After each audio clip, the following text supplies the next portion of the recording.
हरे कृष्णा। श्रील प्रभुपाद जी का उपदेशामृत।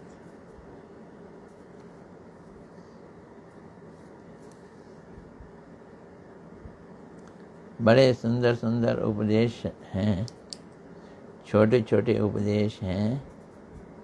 हम लोग इनका आनंद ले रहे हैं, रसास्वादन कर रहे हैं।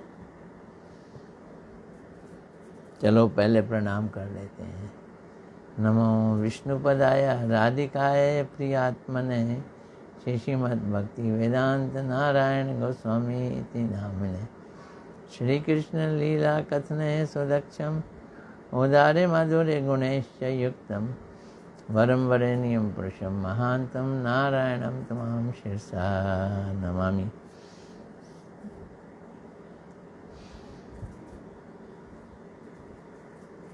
आज का प्रश्न, शुरुआती प्रश्न क्या है? लोग तीर्थों में क्यों जाते हैं? जाने की जरूरत है तीर्थों में जाने की।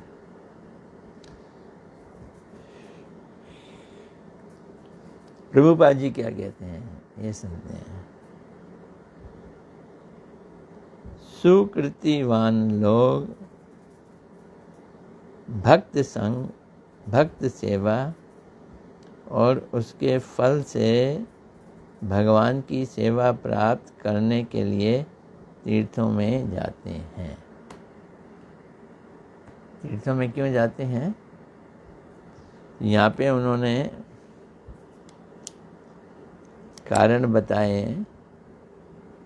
भक्तों का संग करने के लिए जाते हैं, भक्तों की सेवा करने के लिए जाते हैं और भक्तों के संग से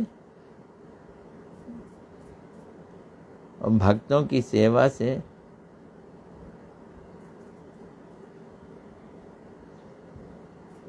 जो फल मिलता है उस फल से भगवान की सेवा करना चाहते हैं। इन तीन कामों के लिए तीर्थ जाते हैं वो भक्त जो सुकृतिवान होते हैं। पिछले जन्म की सुकृतियां जिनको नहीं मिली हैं, अव्वल तो वो तीर्थ जाएंगे नहीं।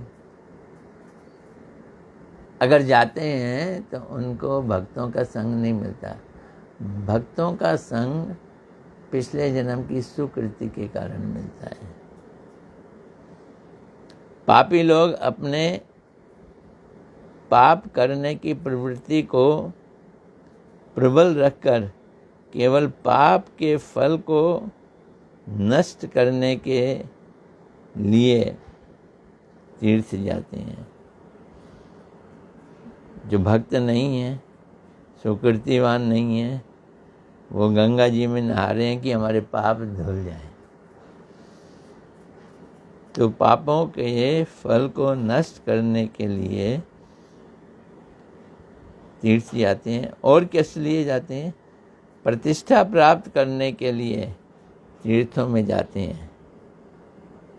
तगमा लग गया, हरिद्वार रिटर्न, 4 धाम घूम के आए हैं, ये प्रतिष्ठा मिल जाती है। प्रतिष्ठा प्राप्त करने के लिए तीर्थों में जाते हैं। लेकिन जो सुकृतिवान है, कृष्ण के भक्त हैं, वो भी जा रहे हैं। वो किस लिए जा रहे हैं? किंतु कृष्ण के लिए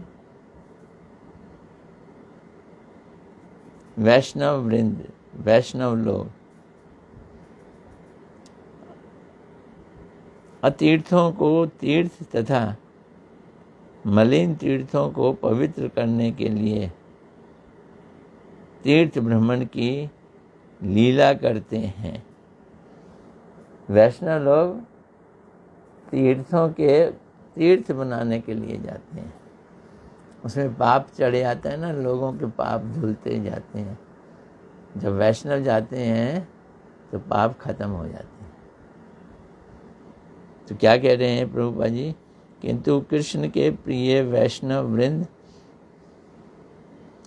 अतीर्थों को और तीर्थों तथा अतीर्थों को तीर्थ तथा मलिन तीर्थों को पवित्र करने के लिए तीर्थ भ्रमण की लीला करते हैं। तो वैष्णव लोग, उच्च कोटि के वैष्णव लोग जहाँ जाते हैं वही तीर्थ हो जाता है।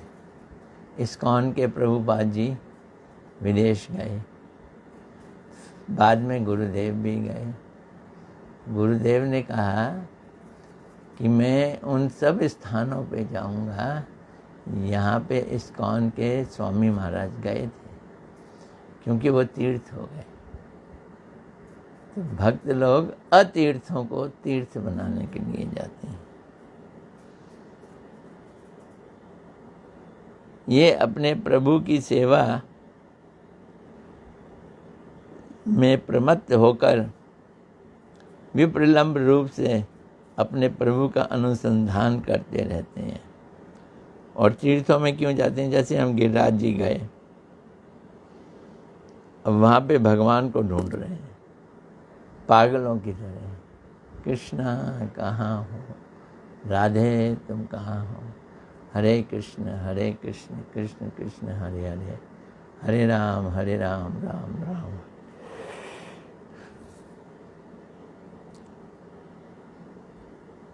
ये पहला प्रश्न होगा। दूसरा प्रश्न लेते हैं, क्या भोग और त्याग दोनों का ही त्याग करना चाहिए? क्या प्रश्न है? भगवान को पाना है, भगवान की सेवा को पाना है, भगवान की भक्ति को पाना है, भोग तो छोड़ने पड़ेंगे।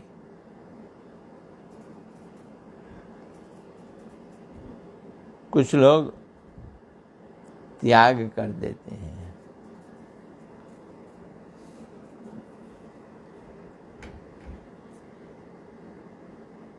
त्याग भी छोड़ने पड़ेंगे क्या? भोग ही खाली छोड़ने पड़ेंगे? प्रभुपाद जी क्या कहते हैं? महाप्रभु ने भोग और त्याग दोनों को ही त्याग करने के लिए कहा है। भोगों को भी त्याग करना है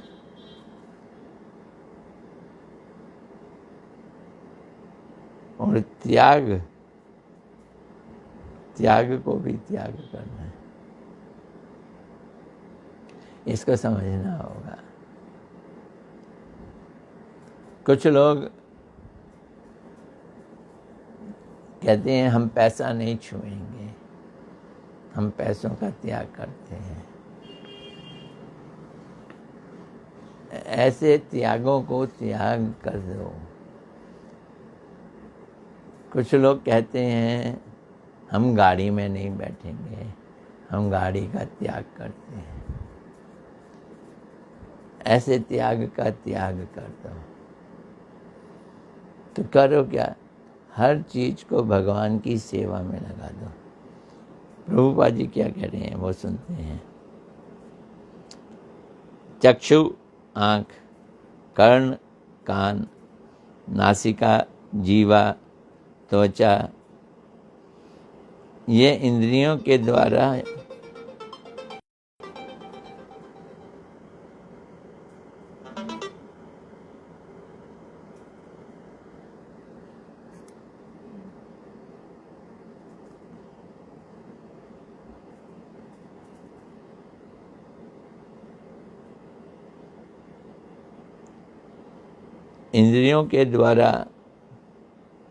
हम भोग भोगते हैं। रूप का भोग भोगते हैं, रस का भोग भोगते हैं, गंध का भोग भोगते हैं और इस तरह से विषयों को ग्रहण करते हैं और कहते हैं हम भोग कर रहे हैं। ये भोग का ढंग है। इंद्रियों से भोग करना। कौन सी इंद्रियों से? ज्ञान इंद्रियां, आँख नाक कान त्वचा जीभ। यद्यपि ये भोग कुछ समय के लिए अच्छे भी लगते हैं, आनंददायक हैं,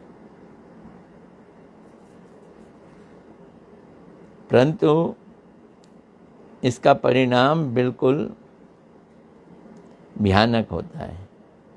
भोग कर लो, सुख ले लो, लेकिन बाद में परिणाम इसका भयानक होता है। इसलिए भोग की अपेक्षा त्याग की महिमा कही गई है।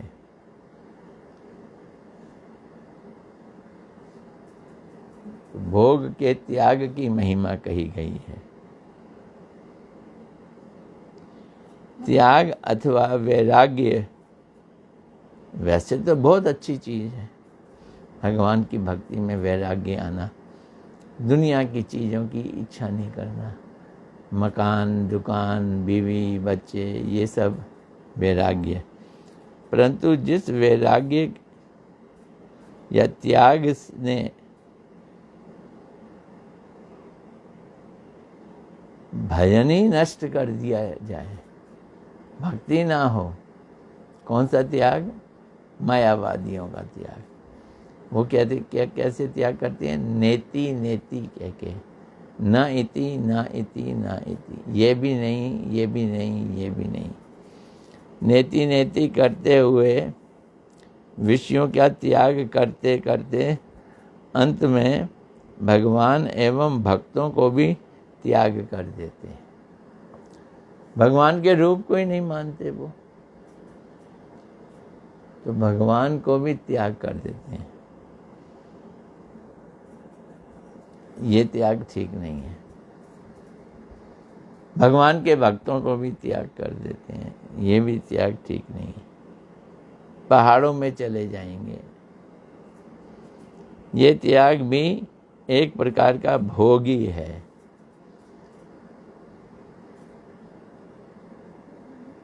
वो 3 दोस्त 31 दिसंबर को नया साल होता है ना, न्यू ईयर रेजोल्यूशन लेते हैं। पहला कहता है मैंने शराब छोड़ दी, ये रेजोल्यूशन लिया कि नए साल से मैंने शराब छोड़ दी।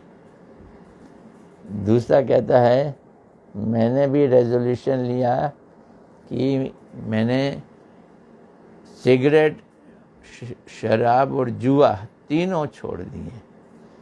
अब तीसरा दोस्त ओ भोगीरा बोलता है मैंने तो तुम दोनों की दोस्ती ही छोड़ दी। ये भी त्याग है। तो इसको ही प्रभुपाद जी यहाँ कह रहे हैं कि कुछ लोग भगवान को भी त्याग करते हैं, भगवान के भक्तों को भी त्याग कर देते हैं। ये त्याग भी एक प्रकार से भोग ही है, त्याग नहीं है। अर्थात मायावादी लोग संसार को मिथ्या जानकर, क्या है संसार? झूठा है। संसार को मिथ्या जानकर संसार की प्रत्येक वस्तु को मिथ्या मानकर, अनित्य तो है ही है संसार की वस्तुएं, लेकिन मिथ्या का मतलब इनका अस्तित्व ही नहीं है। मायावादी ऐसा मानते हैं, मिथ्या जानकर ये भी सत्य नहीं है, ये भी सत्य नहीं है, ये सत्य नहीं है, ये अनित्य है। हमने भगवान को लिए खाना बनाया और तुलसी पत्ता डाल के भगवान को भोग लगाया। अब मायावादी कहते हैं ये सत्य थोड़ी है, ये तो सत्य नहीं है, छोड़ दो। लेकिन हम भोग भगवान को जो लगा रहे हैं वो प्रसाद बन जाता है, उसको नहीं त्यागेंगे, प्रसाद को नहीं त्यागेंगे। तो प्रत्येक वस्तु को अनित्य और मिथ्या जानकर ये भी सत्य नहीं है, ये भी सत्य नहीं है, न इति न इति, नेति नेति कह के वो सबको परित्याग कर देते हैं। ये ठीक नहीं है। परंतु दुर्भाग्यवश भगवान एवं भक्ति को भी जागतिक मानते हैं, जगत की वस्तु मानते हैं, संसारिक मानते हैं, उसका भी त्याग कर देते हैं। ये मायावादियों का त्याग है। हम वैष्णव लोग इसके विरुद्ध हैं, हम ये नहीं मानते।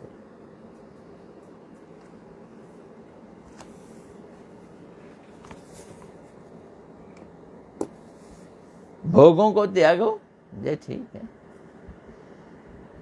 लेकिन जो भगवान की भक्ति और सेवा में चीज लग जाए उसको त्यागने की जरूरत नहीं है। वे इस जगत को कष्टमय जानकर इससे मुक्त होना चाहते हैं। कौन? मायावादी। जगत से हम मुक्त हो जाएं, वो मुक्ति चाहते हैं। इस प्रकार कष्ट न चाहकर मुक्ति का सुख प्राप्ति की आशा से वो भगवान को भी त्याग रहे हैं, भगवान की वस्तुओं को भी त्याग रहे हैं। वास्तव में वो सबसे ज़्यादा बड़े भोगी हैं। वो त्यागी नहीं है, वो भोगी हैं, जो इस जगत को मिथ्या जानते हैं और मानते हैं। मायावादी कहते हैं ब्रह्म सत्य, जगत मिथ्या। एक ब्रह्म ही सत्य है, बाकी सब झूठ है। मिथ्या का मतलब वो ये मानते हैं कि ये एग्जिस्ट ही नहीं करता, ये दुनिया एग्जिस्ट ही नहीं करती, इसलिए त्याग दो, इसलिए छोड़ दो। आप मानोगे नहीं, पर ये उनकी थ्योरी है। तो जो इस जगत को मिथ्या मानते हैं, कौवे की विष्ठा की भांति अपवित्र मानते हैं। जगत अपवित्र कैसा है? जैसे कौवे की विष्ठा।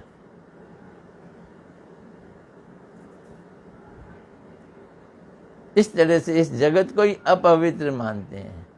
भक्त लोग जगत को अपवित्र नहीं मानते।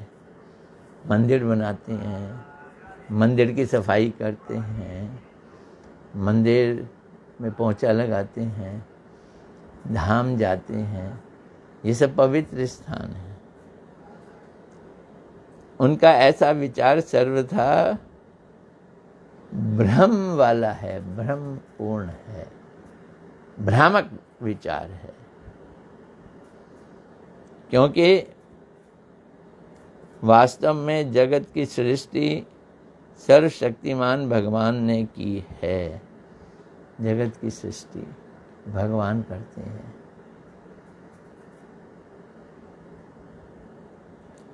यदि हम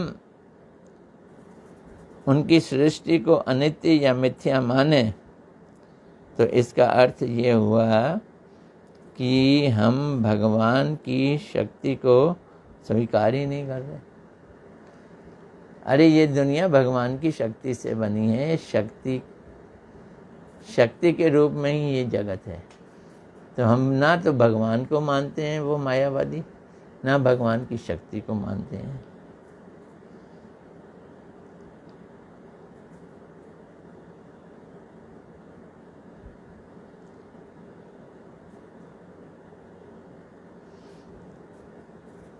यदि हम उनकी सृष्टि को मिथ्या कहें, इसका अर्थ ये हुआ कि हम भगवान की शक्ति को स्वीकार ही नहीं करते। जबकि शास्त्रों में वास्तविक अर्थ ये है कि जगत की समान वस्तुएं सत्य हैं, मिथ्या नहीं है। ऐसा नहीं है कि वो है ही नहीं, सत्य हैं पर अनित्य हैं, नाशशील है, विनाशशील है। उनका क्या हो जाएगा? विनाश हो जाता है। ये हमें समझना होगा।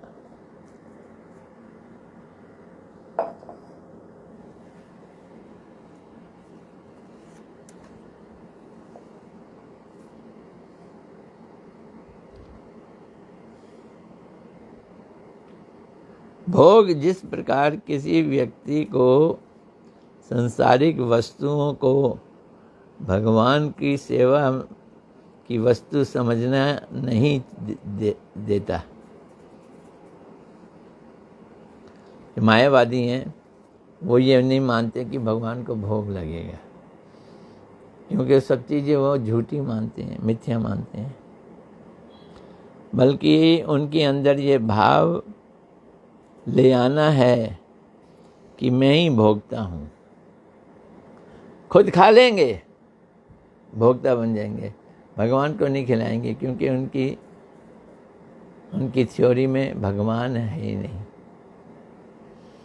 अर्थात जैसे विषय भोग में फंसा हुआ व्यक्ति स्वयं को ही जगत का भोक्ता और मालिक मानता है, उसी प्रकार त्याग है।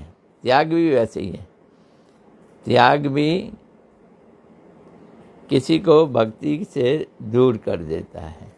भोग तो दूर करते ही हैं, त्याग भी भगवान से दूर कर देते हैं। त्याग भी उसे ये समझने नहीं देता। समझने की चीज़ है, क्या समझना है? सब कुछ भगवान का है। त्याग उसको ये समझने नहीं देता कि संसार की सभी वस्तुएं भगवान की सेवा के लिए हैं। तो भगवान को भी मिथ्या मानता है। मिथ्या मतलब वो है ही नहीं। और जगत की वस्तुएं जो भगवान को दी जा सकती हैं, उनको भी मिथ्या मानता है। मिथ्या मतलब वो है ही नहीं। वह उसके हृदय में ये भाव उत्पन्न कर देता है कि संसार की प्रत्येक वस्तु दुखदाई है, बंधन का कारण है, अतः उनका परित्याग करना ही कल्याणकारी है। सब कुछ छोड़ दो। क्या करें? जंगल में चले जाओ। जंगल में बैठ के वैरागी होकर, त्यागी होकर ध्यान लगाओ। भक्ति के विरुद्ध है ये। इस प्रकार यह भगवान, भक्ति और भक्तों तीनों के चरणों में अपराध है। भगवान के चरणों में, भक्तों के चरणों में और भक्ति के चरणों में। ये तीनों के प्रति अपराध है। प्रभुपाद जी इसको बड़ा डिटेल में समझा रहे हैं कि त्याग भोगों का हो और जो चीज़ भगवान की सेवा में लगे उसका त्याग नहीं करना। जगत की सभी वस्तुएं विश्व का वैभव,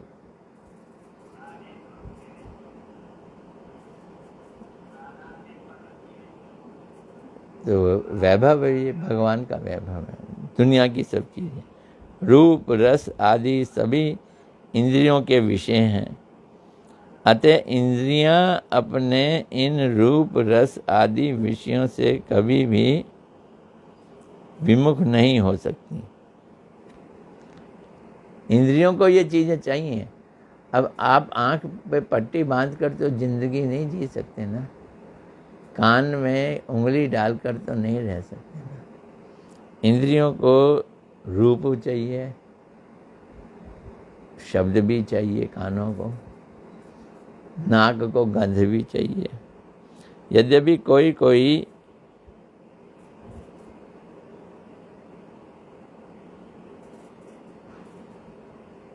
तो कई लोग इन इंद्रियों को रोकते हैं, कोशिश करते हैं रोकने की, परंतु अंत इंद्रिय मन से उन विषयों को फिर भोग कर ले लेते हैं। इंद्रियों को कंट्रोल करते हैं, बाद में फिर उन इंद्रियों से भोग कर लेते हैं। यदि कोई विषयी व्यक्ति विषयों को त्यागने के उद्देश्य से विषयों को ग्रहण करने वाले बाह्य इंद्रियों को ही नष्ट करने की चेष्टा करता है, तो वैराग्य प्राप्ति से पहले ही उसे इंद्रियों का नाश होने पर शारीरिक पीड़ा उठानी पड़ेगी। बिलमंगल ठाकुर ने अपनी आंखें फोड़ दी थी, अब हर कोई ये नहीं कर सकता है। ना रहेंगी आँख, ना मैं संसार की सुंदर चीज़ें देखूंगा, स्त्रियों को देखूंगा। ठीक है, उसने आंखें फोड़ दी, भगवान दिख गए उसको अंदर की आंखों से। पर यह नियम नहीं है, हर कोई ऐसा नहीं कर सकता है। आंखें रखो भगवान को देखने के लिए। भक्त विषयों को ना भोग करता है और ना ही त्याग करता है, ये भक्त की फिलॉसफी है। विषयों को ना तो वो भोगता है, इंजॉइंग प्रोपेंसिटी भी नहीं है उसकी, और ना ही वो भोगों को त्याग करता है। कभी कभी कोई कहते हैं एक आदमी का पर्स ज़मीन पर गिर गया, उसमें लाखों रुपया पड़ा था पर्स में। तो एक आदमी आया, वाह भाई वाह, मज़ा आ गया, अब तो कई दिनों की छुट्टी भोग करेंगे, लाखों रुपया मिल गया। ये भोगी है, पर्स मिला है, पर्स के पैसे को वो भोग करना चाहता है। एक दूसरा आदमी, उसको पर्स मिला, उसने कहा ची ची ची ची ची, ये बेगानी चीज़ है, मैं तो इसको छूऊंगा भी नहीं। वो उसको छोड़ के चला गया, ये त्यागी है।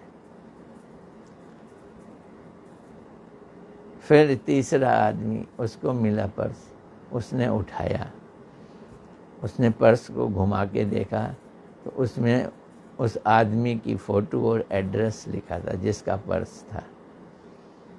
वो उसके घर जाके उसको पर्स दे आया। ये भक्त है, जिसका माल उसी को दे दो। तो भक्त विषयों को ना तो भोग करता है ना ही त्याग करता है। वह तो उन समस्त विषयों को, भोगों को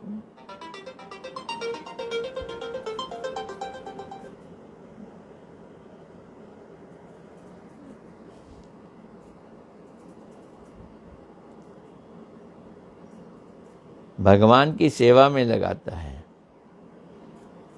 उन्हें भगवान की सेवा में लगाना ही उचित बात है। ये बात हमें समझनी है। वे विषयों के प्रति आसक्ति त्याग कर शरीर धारण के लिए जितनी आवश्यकता है उतना ही ग्रहण करता है तथा स्वयं को भगवान का सेवक जानता है और निरंतर भगवान की सेवा में लगा रहता है। और जितनी भी भोग की सामग्रियां हैं उनसे खुद भोग नहीं करता है, भगवान को भोग कराता है। जो मुक्त आत्माएं हैं, जीव हैं, बैकुंठ में अपने प्रभु की सेवा में लगी रहती हैं। भाग्यवान बद्ध जीव, अब बद्ध जीव को भी वही काम करना है। बद्ध अवस्था में मुक्ति वाला काम तो कर नहीं सकता, उसे शुद्ध होना है। उस शुद्ध होने के लिए भगवान के द्वारा दिए हुए इंद्रियों एवं विषयों को अपने भोग में नहीं लगाए तथा ना ही उन्हें दुख में जानकर उनको त्याग करें, उनको केवल भगवान की सेवा में लगा दे। यही उचित है। तो ना भोग करना है ना त्याग करना है। हरे कृष्णा कृष्णा कृष्णा हरे हरे, हरे राम राम राम हरे। आज इतना ही। देखो कौन कौन आया है।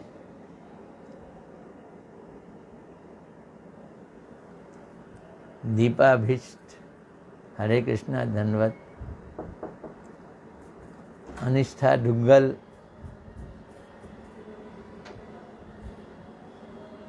अनंग मंजरी धन्यवाद हरे कृष्णा।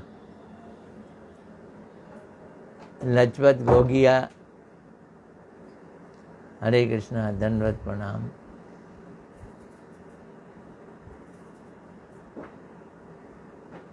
ये क्या है? सिमाल, ये नाम पहले पढ़ रहा हूँ पहली बार। सिमाल बैसला हरे कृष्णा धन्यवाद। मनीषा चोपड़ा हरे कृष्णा धन्यवाद। और कौन है? बॉबी चावला हरे कृष्णा धन्यवाद। संध्या सानी, बस यही नाम दिख रहे हैं। चलो अब मंगलवार को मिलेंगे। हरे कृष्णा।